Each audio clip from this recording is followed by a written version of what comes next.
点这个打开，然后点进入系统，然后点这个鱼钩启动，然后这是1号油缸的进推，这个1号油缸的进推，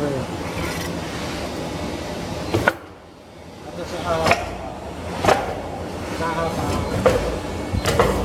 4号缸。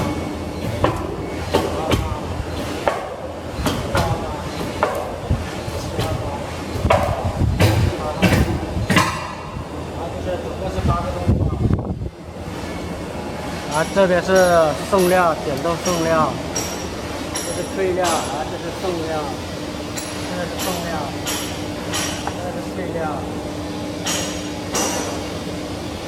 这个开了的话，就是这里打开，先把总电源打开，然后打开水箱，水箱打开之后，过个半分钟，让这个水箱先制冷先，然后再打开机关。然后我们现在打开机关，这个呢？这是外坑，外坑的话就不用打开了。哦。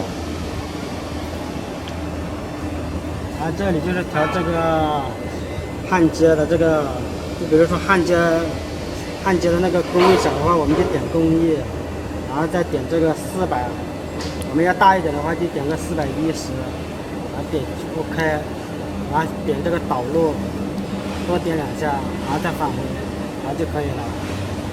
然后还要接这个氩气，氩气的话就接到氩气来，这个就是氩气。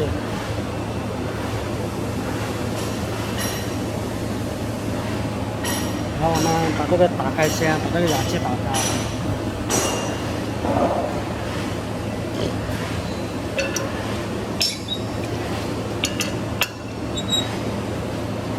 氩气打开了，然后我们手动。它那个压力表在哪个地方？这个它每个氩气不一样的，这个是调它的工作压力，控制那个气的流量的。这个是调流量。有些表可能不一样，有些表是那个珠子的。哦。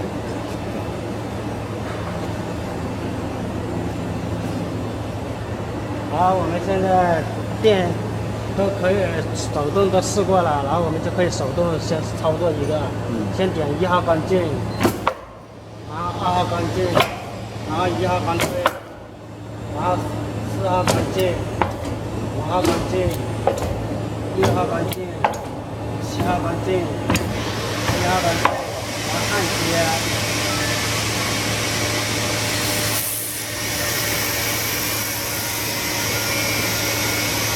4号缸进，